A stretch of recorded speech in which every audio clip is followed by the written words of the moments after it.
The New York Islanders did it again. They blew a 2-goal lead in the last 3.5 minutes of a game they absolutely had to win. We'll talk about what went wrong, how it affects their playoff chances, and discuss the injury to Ilya Sorokin. All that coming up on today's Locked On Islanders podcast.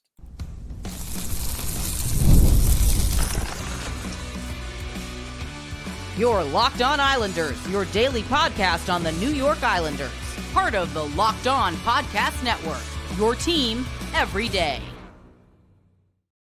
Gil Martin here. Welcome, everybody, to the Wednesday edition of the Locked On Islanders podcast, part of the Locked On Podcast Network, your team every day. I want to thank everyone who makes Locked On Islanders your first listen every day. Don't forget to subscribe on YouTube or wherever you listen to podcasts so you get new episodes as soon as they drop.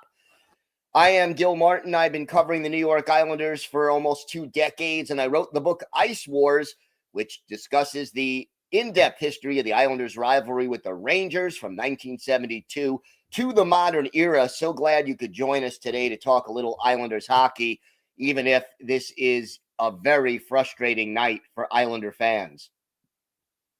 Today, we're going to discuss this game, what went wrong, the Ilya Sorokin injury situation, and we'll have our weekly farm report on all things Bridgeport Islanders. Let's start with this game.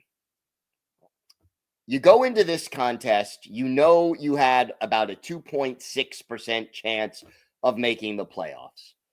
It's desperation time. You're playing against a team that is eliminated from the playoff picture, that has lost 6 games in a row and is playing their backup goalie. And, also, by the way, their head coach absent from the team for personal reasons, so he's not there.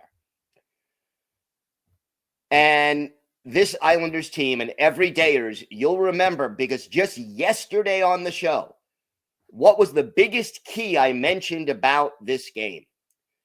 The reason the Islanders won both of their games over the weekend was that they played solid, smart, positional defense. Well, you can throw all of that out the window against the Nashville Predators. They end up giving up 7 goals and just played an absolutely sloppy game to lose 7-6 in overtime. And there were some things the team did well, don't get me wrong. Kudos to Simon Holmstrom for a 4-point game, 2 goals, 2 assists, 3 assists for J.G. Pageau. That was pretty impressive. And Adam Pelech was a +3 in this game. Happy for Scott Mayfield. Yeah, we're late in the season, but Mayfield ends up scoring a shorty, his 3rd of the year. That was a good thing. But defensively, this was just ugly. And the Islanders gave up rebounds. They turned the puck over. They left guys unattended. They just absolutely played sloppy. Here's what it is.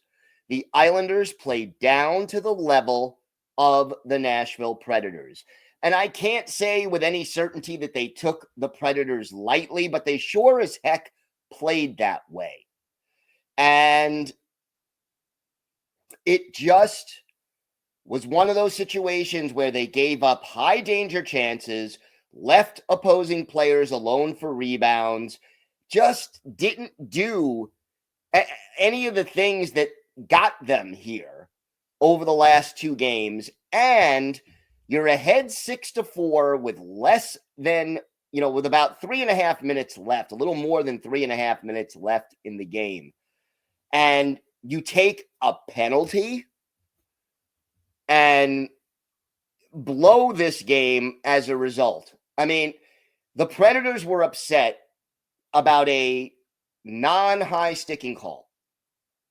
And they blew a power play as Ryan Pollock was in the box. They blow a power play, and then Bo Horvat is called for tripping. They give him another power play. They pull the goalie, and all of a sudden, 6-4 becomes 6-5. And with 39 seconds and change left, it's 6-6. And then in overtime, after the Islanders hit the post, Holmstrom had a shot at a hat trick, hits the post, and about 10 seconds later, Fedor Svechkov ends it for Nashville and beats Marcus Hogberg, who ended up having to play the third period. But this game was almost like the Islanders season in microcosm. Do some things well, but just don't hold the lead. Play sloppy in your own zone. Can't clear the puck. Can't cover the guys in the right spaces. It was basically, and I, interacting always on social media with you guys during games. And, this was two teams that are not going to make the playoffs playing a game that showed why they're most likely not going to make the playoffs. Nashville officially eliminated the Islanders after Montreal's win. Not officially eliminated, but pretty darn close at this point. You look at the standings and where the New York Islanders are, and the Islanders have 79 points, so they're 8 points behind Montreal, and the Islanders have 5 games to play. So the most the Islanders can get is 10 points. If Montreal wins one more game, the best the Islanders could do is tie them. And keep in mind, Columbus, the Rangers, and Detroit all also have 79 points. This team just did not play well. And again, it's a veteran team in a must-win situation against a team that has lost 6 in a row, and they couldn't put the game together. Every time the Islanders took a lead, they let it go. They lost it. And it very often did not take long. Islanders led 1-0. Islanders led 3-2. Islanders led 4-3, 5-4, and 6-4, and still lost this game. And if you go back, and everydayers will remember this, what is the New York Islanders' identity? Under Barry Trotz, it was a team that suffocated you with a forecheck and played disciplined defensive hockey, did not give up quality scoring chances, and found a way to win 2-1, 3-2. That's not what this team is this year. If the Islanders have an identity this year, it's an inconsistent team that can go out and beat the Colorado Avalanche or the Washington Capitals one game. I mean, look, Sunday, they just beat the Capitals. And then a couple of days later, they can't beat the Nashville Predators. No offense to the Preds, but they're not a very good hockey team this year. And it just sums up what this team is. Inconsistent, unable to get out of their own way, playing up or down to the competition. They come through with a great effort on Friday and a great effort on Sunday, and then they just stumble, not just in this game, but within this game, and can't seem to get out of their own way defensively. Rough game for Tony DeAngelo defensively, rough game for Noah Dobson defensively, rough game for a lot of these guys defensively. And look, the forwards too, and the fourth line. I have been very complimentary of the Islanders' fourth line since Mark Gatcomb came into the picture. And they were a -2 across the board. Romanov -2. DeAngelo improved to -1 somehow after starting the game -2. But it just got ugly. And you hate to see you know, I'll put it to you this way. The Islanders are not eliminated yet, technically. Money Puck now says they have a 1.6% chance of making the playoffs. 1.6%. But if they were going to lose or miss the playoffs, you either wanted them to lose every game so they get the best draft pick, which is hard to do. Fans don't want to watch their team lose and don't want to root against their team, even when it's in their best long-term interests. Or you want them to keep winning and come close and just run out of games. You know, there's 6 games left coming into last night's game. And so they go 5-0-1, but Montreal wins 2 of their last 5, and the Islanders just can't pass them. Instead, this team is just proving why they're not good enough. Game after game after game. And it's just so frustrating to watch this team blow great opportunities to win and build on possible success and play the kind of hockey that we know they're capable of playing, but cannot play consistently. And boy, this one just so frustrating to watch because both teams played poor hockey, and we ended up having to watch overtime, bonus hockey, as they call it. This was no bonus. We got more bad hockey for overtime as well. And it's just a shame to watch this team fall and flutter and just flounder the way they are. We have got a lot more to discuss on today's show. Ilya Sorokin left the game after the second period. We'll talk about that. We'll have our hero and go to the game, our weekly farm report for our Islanders birthday of the day. A former Vancouver Canuck who spent parts of 2 seasons on the island.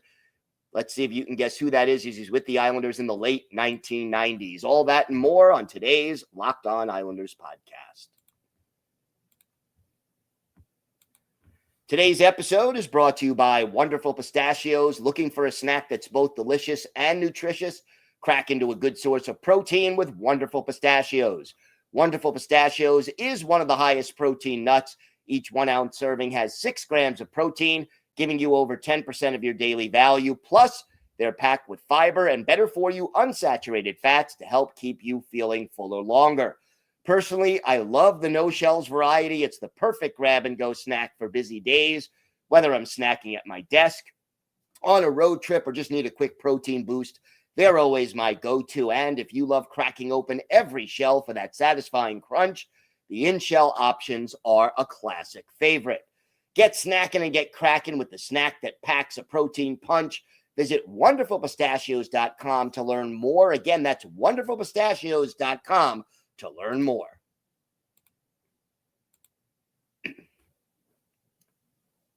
So Ilya Sorokin, franchise goalie, wasn't having a great game. Can't say he was letting in soft goals. Didn't look sharp, but clearly the Islanders were just giving away so many quality chances. But Sorokin, he gave up 4 goals and 23 shots through 2 periods, but late in the second period, on a goal by Michael McCarron, which happened with about 6.5 minutes left in the second. McCarron got pushed into the crease, into Sorokin, fell on top of him. Sorokin appeared to, his body seemed to bend in a way that you don't naturally have your body bending. And while he managed to finish out the second period, at one point we saw Marcus Hogberg put on the equipment, seeming like he was getting ready to go into the game. And then he went back into the tunnel and kind of waited to see what would happen next. And Sorokin was able to finish the second period. So he played another 6.5 minutes with whatever this injury is. But maybe as time went on, the pain got worse or it tightened up. We don't know the extent of the injury at this point. But obviously, he was not 100%, and his status for Thursday's game against the New York Rangers remains uncertain. Hopefully, Patrick Waugh will be able to give us an update at practice on Wednesday. And follow me on Twitter, and I'll certainly keep you updated as soon as I hear what Sorokin's status is. And again, at this point in the season, the way things are, it almost doesn't matter when you have a 1.5% chance of making the playoffs and 5 games left on your schedule. It almost doesn't matter whether Sorokin can finish. You obviously want to go out trying your best, doing your best. But if there's any risk at this point of Sorokin's situation getting worse, if him aggravating an injury by playing on Thursday, the Islanders need to be conservative here. They need to go with Marcus Hogberg. And I think one of the telling things we're going to see is whether or not they call up a goalie from Bridgeport, whether it's Jakub Skarek or somebody else, to back up Hogberg on Thursday. That would tell us that Sorokin is not healthy enough to even dress for that game, and that the injury may be a little more serious. I have no objection whatsoever of shutting down Ilya Sorokin at this point, because if the Islanders win out, all Montreal has to do is win one more game. And again, as I mentioned, all those other teams are tied.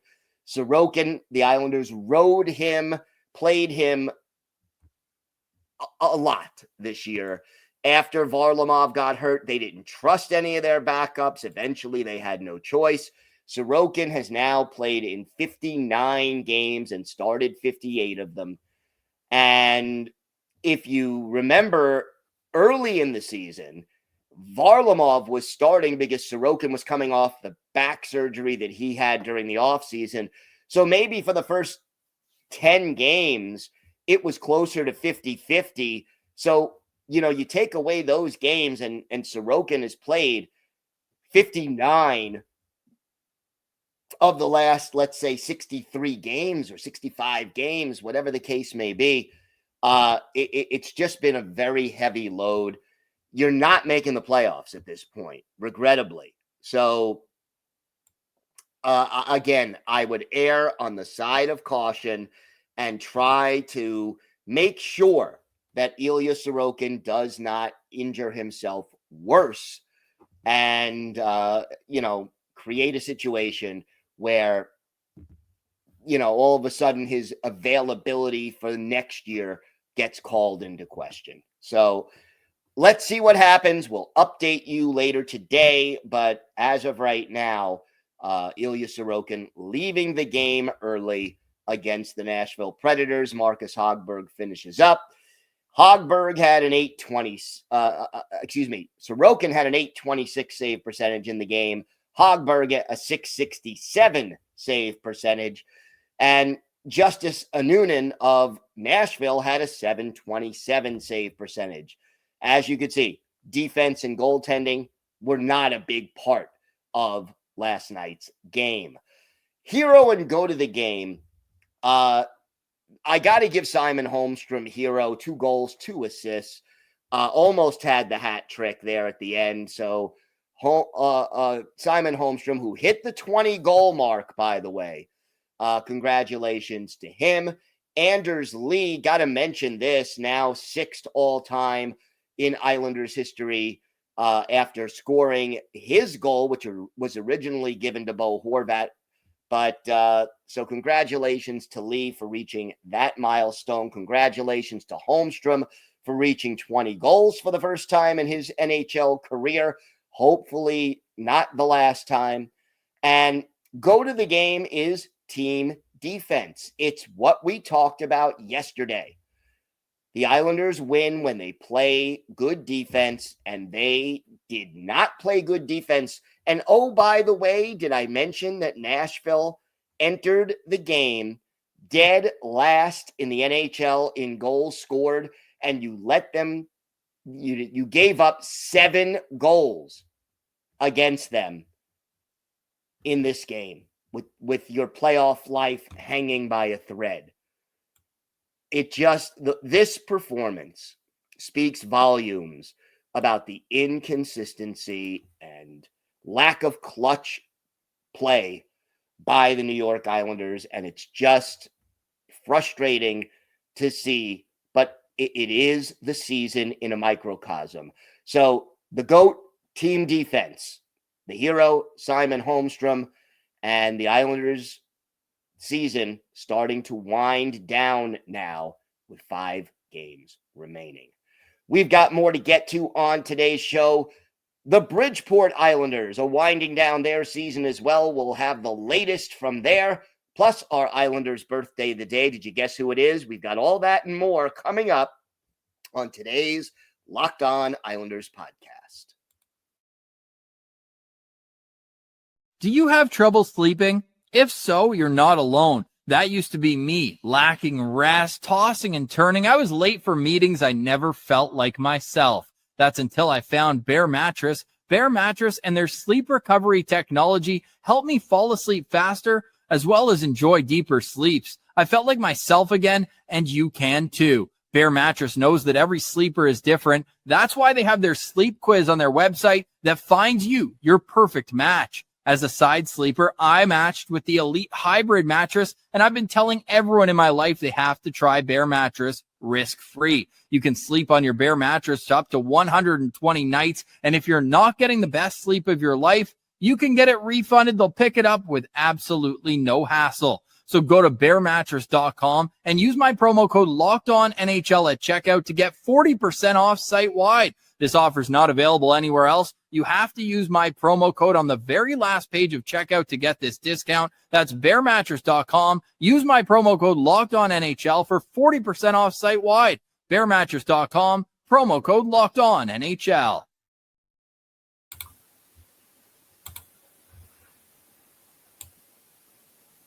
Time now for our weekly farm report. We do this every Wednesday during the regular season as we talk all things Bridgeport Islanders. And the Islanders, well, Bridgeport played 2 games since our last weekly farm report. The first one coming on April 2nd, a 4-1 loss to the Lehigh Valley Phantoms. The only goal, though, Callie Odelius, and that was his first career AHL goal on a 10:30 a.m. start last Wednesday. 25 saves for Hunter Miska, but not enough as the Islanders give up 4 goals to Lehigh Valley and fall 4-1. Then, 3 days later, the Islanders lose to the Charlotte Checkers by a score of 5-2. Chris Terry, however, assisted on both Bridgeport goals, and that broke the franchise record for assists and for points in this game. Samuel Bolduc and Brian Pino got the goals. Joey Larson had a point in his pro debut, and basically that was still not enough. In this case, former Bridgeport goalie Ken Appleby made 31 saves to get the win for the Checkers. But again, a rough performance for Bridgeport. They go 0-2 on the week. Chris Terry still leading this team with 64 points and 45 assists. Keep in mind, the next highest player on this team has 26 assists. So almost double the next highest player, Chris Terry. Brian Pino leads the team with 24 goals. Liam Foodie has 20 goals. And, that's sort of the leader. Sam Bolduc ahead of all defensemen with 9 goals and 35 points. Alex Jeffries, 11 goals, 27 points in 54 games. Matthew Maggio has 7 goals and 19 points in 57 games. Again, this is a team that is really struggling this year. And you look at the standings, Bridgeport 15, 45, and 7. That is a 37 points in 67 games, a 276 point percentage. Realistically, they are 26 points out of 7th place right now in the Atlantic Division. No other team in the AHL has less than a 382 points percentage. And that just tells you how far back right now the Bridgeport Islanders are. They do have 3 games coming up this week. Tonight, Wednesday at 7 o'clock Eastern time, a home game against the Hartford Wolfpack. So it's the Islanders-Rangers rivalry renewed at the AHL level. They will play again Saturday night, April 12th at 7 o'clock Eastern time, again at Bridgeport. And then the last home game of the year for the Bridgeport Islanders comes on Sunday at 3 o'clock Eastern time when the Islanders host the Wilkes-Barre Scranton Penguins. They will have 2 games next week after this to close out the season on the road. And then, let's just say hopefully we see some changes. Again, the thing to watch now is some of the newcomers, some of the guys who are on tryout contracts or guys who just signed after college. You want to sort of keep an eye on them, see how they're doing in these final few games as the Islanders close out this AHL season. Going to be no playoffs in the AHL for Bridgeport and looking increasingly like no playoffs at the NHL level for the New York Islanders. Time now for our Islanders birthday of the day, and we're a couple of days early, but Friday will be the 55th birthday of former Islanders center Trevor Linden, the native of Medicine Hat, Alberta, first round pick of the Canucks in 1988, second overall pick, scored 30 goals as a rookie for the Canucks in 88-89, joined the Islanders late in the 97-98 season, scored 10 goals and 17 points in just 25 games. Then spent all of the 98-99 season on the island, 18 goals, 47 points in 82 games.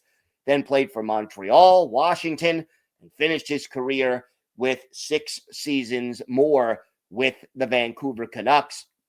Linden played in 1,382 games in the NHL, 375 goals, 867 points, 895 penalty minutes. Add 34 goals and 99 points in 124 playoff games, was a big part of the Canucks team that went to the Stanley Cup final in 1994, but lost in 7 games to that other team that plays in New York City. One of his better games as an Islander, April 17th, 1999. Islanders visiting the Pittsburgh Penguins at the Igloo in Pittsburgh. Wade Flaherty, the goalie for the Islanders, Tom Barrasso, the goalie for the Penguins. And in this one, our Islanders' birthday of the day, Trevor Linden gets the Islanders ahead 4-1 with a goal late in the second period, unassisted, adds another unassisted goal early in the third as the New York Islanders crush the Pittsburgh Penguins by a score of 7-2. For Trevor Linden, he had 2 goals. He was a +2. He scored on both of his shots, and he was on the ice for 16 minutes and 45 seconds. Trevor Linden, a solid Islander, but better remembered as an all-time great Vancouver Canuck. He is our Islanders' birthday of the day. I want to thank everyone who made Locked On Islanders your first listen today. For your second listen, check out the all-new Locked On NHL Game Night. Every game, every night, until the Stanley Cup champion is crowned. Get local analysis on a national scale. Find NHL Game Night on Locked On NHL on YouTube or wherever you listen to podcasts. It's part of the Locked On Podcast Network, your team every day. If you have a question, a comment, maybe a topic you'd like us to discuss on a future episode, you can email us at lockedonislanders@gmail.com. If you leave your first name and where you're from, we're happy to mention you on the show when we discuss whatever it is that's on your mind. You can follow the show on X at Locked On Isles. You can follow me, Gil Martin, on X at Ice Wars, NYR, VSNYI. We'll keep you up to date on all things Islanders all year long, and I am live tweeting during nearly every Islanders home and road game. So join me for some instant insight and analysis, and it's great to talk Islanders hockey with you, game time or anytime. Everydayers, we are back tomorrow. We will preview the big showdown against the Rangers. Hopefully we'll have an update on Ilya Sorokin and a whole lot more. So make sure you join us for that. Until then, have a great day, everybody. Stay safe. And of course, let's go Islanders.